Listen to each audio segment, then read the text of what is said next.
अब ये गठबंधन का कहीं हिस्सा नहीं है। जिनका ये जो बयान माननीय योगी जी के बारे में, माननीय प्रधानमंत्री जी के बारे में आया है, किसी भी भारतीय जनता पार्टी के कार्यकर्ता नेता को नहीं पच रहा है। ये लगभग गठबंधन से बाहर हो चुके हैं। ये बोचहा उपचुनाव का तो जिस समय यूपी चुनाव लड़ने गए थे उसी समय भारतीय जनता पार्टी ने ये तय कर लिया था कि बोचहा चुनाव भारतीय जनता पार्टी लड़ेगी। इनका जो भी जनाधार है वो फर्जी है, इनका जो आंकड़ा है वो सब गलत है। तो भारतीय जनता पार्टी ने कहीं से भी इनको घास नहीं डाली। हम लोग का समाज में एक कहावत है कि मलाह का सलाह जो है कोई नहीं मानता है, तो उन्होंने मेरी सलाह को दरकिनार किया। अब यहाँ मुश्किल में आ गए हैं। दोनों सीट को दरकिनार करके इनको समाज के लिए 11 सीट मिला था और ये समाज में एक सीट भी नहीं दी। नमस्कार, बहुत स्वागत है आपका। आप देख रहे हैं द इंडिया टॉप और आपके साथ मैं हूं देवाशीष कुमार। बिहार में अब चुनाव का मौसम जो है वो एमएलसी चुनाव को लेकर जग जाहिर है और उसकी सरगर्मी जो है वो पूरी तरह से तेज हो गई है। हालांकि एक और चुनाव है जिसमें भी तमाम प्रत्याशी अपने अपने उम्मीदवारों की घोषणा कर चुके हैं और तैयारी जो है वो पहले से कर रहे हैं। हम बात कर रहे हैं बोचहा विधानसभा की। जी हां, उपचुनाव होने हैं। इस वक्त हमारे साथ भारतीय जनता पार्टी के सांसद अजय निषाद जी हैं। उनसे हम तमाम मुद्दों पर चर्चा करेंगे, जानने की कोशिश करेंगे और जो राजनीति में इस वक्त विषय चल रहा है उस पर भी बात करेंगे। सर, सबसे पहले तो उपचुनाव जो होने हैं बोचहा विधानसभा से, उस पे प्रत्याशियों की तैयारी है, लेकिन वो सीट जो है वीआईपी के तरफ से और वीआईपी के साथ साथ मुकेश सहनी की तरफ से कहा जा रहा है कि वो परंपरागत तौर पर वीआईपी की सीट है। इस पर आप क्या कहेंगे? देखिए, माननीय मंत्री जी एनडीए का अंग थे। चुनाव हारने के बाद उनको भारतीय जनता पार्टी ने एमएलसी बनाया, मंत्री बनाया। यूपी चुनाव में अचानक वो यूपी चुनाव लड़ने चले गए।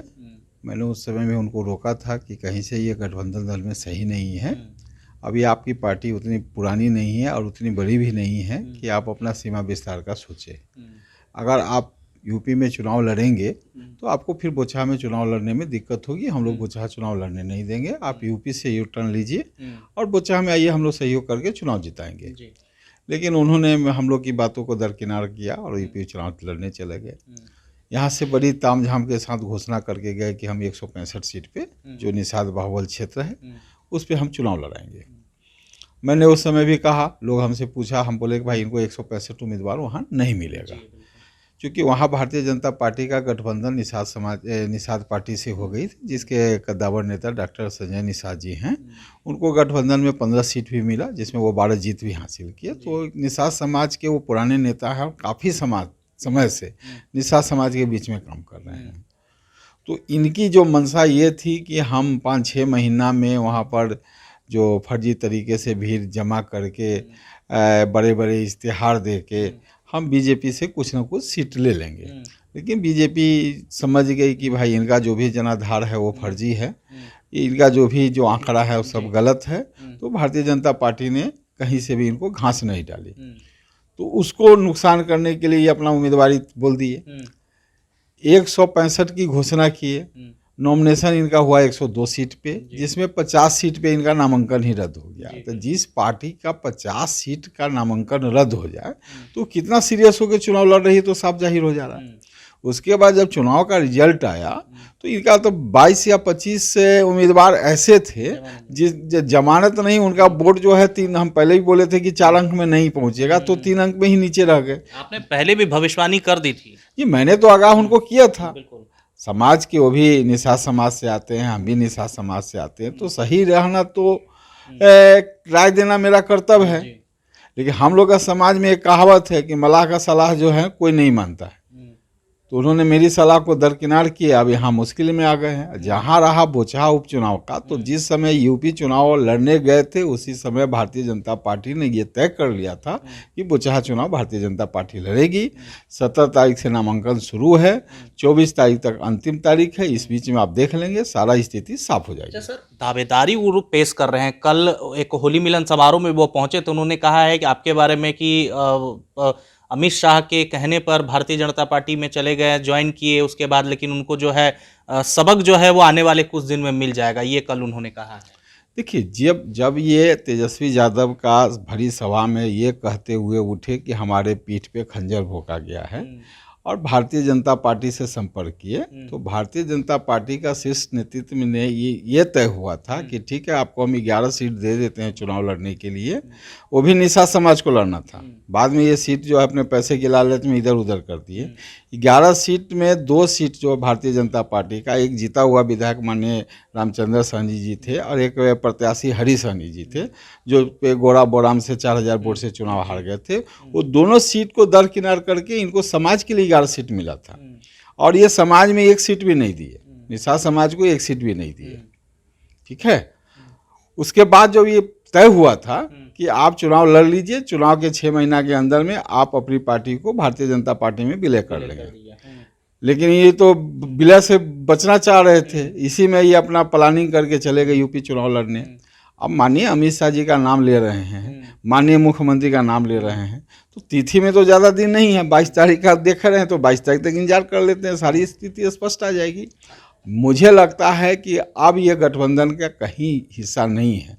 जिनका ये जो बयान माननीय योगी जी के बारे में, माननीय प्रधानमंत्री जी के बारे में आया है, किसी भी भारतीय जनता पार्टी के कार्यकर्ता नेता को नहीं पच रहा है। ये लगभग गठबंधन से बाहर हो चुके हैं। जी। अच्छा, ये अब आने वाले समय में अभी कुछ दिन पहले ही उन्होंने लालू प्रेम दिखाया है, कहा है कि मैं उनके सिद्धांतों का कद्र करता हूं, ये करता हूं। तो ये बात समझ में नहीं आ रही है। सरकार में मंत्री हैं नीतीश कुमार के साथ, आप लोगों के साथ, लेकिन ये प्रेम मुकेश सहनी मतलब क्या, मतलब स्थिति उनका क्लियर नहीं होता है, बड़ा लोग कंफ्यूज हो जाते हैं।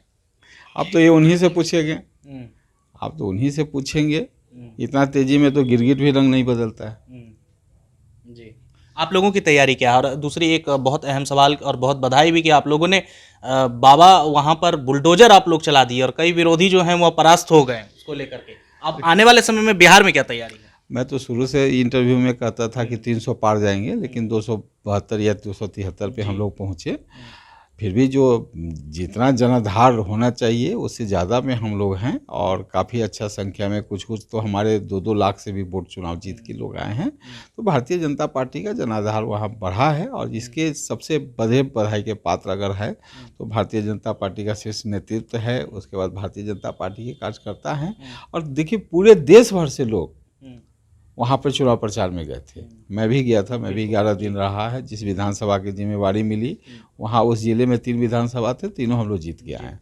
तो सबसे बड़ी चीज़ है कि सभी लोग लगे थे, क्योंकि माननीय योगी जी एक दावर नेता है भारतीय जनता पार्टी के। उसके बाद यूपी जो प्रदेश है बड़ा है, 403 विधानसभा है, 80 लोकसभा है और कहीं ना कहीं हमेशा यूपी से ही प्रधानमंत्री चुन के केंद्र में आते हैं। केंद्र का जो केंद्र बिंदु, शक्ति का जो केंद्र बिंदु है यूपी ही है। तो कोई भी आदमी इसको हल्का में चुनाव लड़ने की स्थिति में नहीं था, इसलिए भी हम लोग पूरी शक्ति लगाए और सफल रहे। इसके लिए यूपी की जनता को भी आभार है। जी, बड़ी बात आप कह रहे हैं कि मुख्यमंत्री जो हैं तो आने वाले समय में ये कयास लगाया जाए कि प्रधानमंत्री जो हैं योगी आदित्यनाथ होने वाले हैं। देखिए, कद्दावर नेता हैं, भारतीय जनता पार्टी में तो अपना एक सिस्टम से चलती है और इसमें जो भी तय होता है वो शीर्ष नेतृत्व करता है। इसमें हम लोग तो माननीय सांसद हैं अभी, तो हम लोग का अभी कद नहीं है उतना बड़ा कि इस पर मैं कोई टिप्पणी करूं। लेकिन आने वाला समय में तो हर आदमी अपना भविष्य तलाता है और इस तरह के पोस्ट के लिए जब तक आपके पास एक्सपीरियंस नहीं हो, खासकर राज्य का मुख्यालय चलाने, माननीय प्रधानमंत्री जी भी आप देखें कि लंबे समय तक गुजरात के प्रतिनिधित्व किए थे, उसके बाद केंद्र में आए। तो एक तो ये प्रक्रिया है, तो प्रक्रिया में सभी लोग चल रहे हैं, सभी लोग अपना कद को मजबूत कर रहे हैं, सभी लोग इसके दावेदार हैं, बहुत लोग दावेदार हैं इसमें, तो इस पे कहना ठीक नहीं है। बहुत बहुत शुक्रिया। चलिए, धन्यवाद। तो हमारे साथ इस वक्त बातचीत करने के लिए भारतीय जनता पार्टी के सांसद अजय निषाद जी थे। एक बार फिर से उन्होंने मुकेश सहनी पर तीखा हमला किया है, कहा है आने वाला वक्त जो है वो बता जाएगा। फिलहाल इस तरह की गतिविधियां जो है जो इस वक्त मुकेश सहनी पार्टी से विपरीत होकर कर रहे हैं वो नहीं करना चाहिए। तमाम बिहार और झारखंड की राजनीतिक खबरों के लिए आपको कहीं और जाने की जरूरत नहीं है। आप बने रहिए द इंडिया टॉप के साथ। नमस्कार।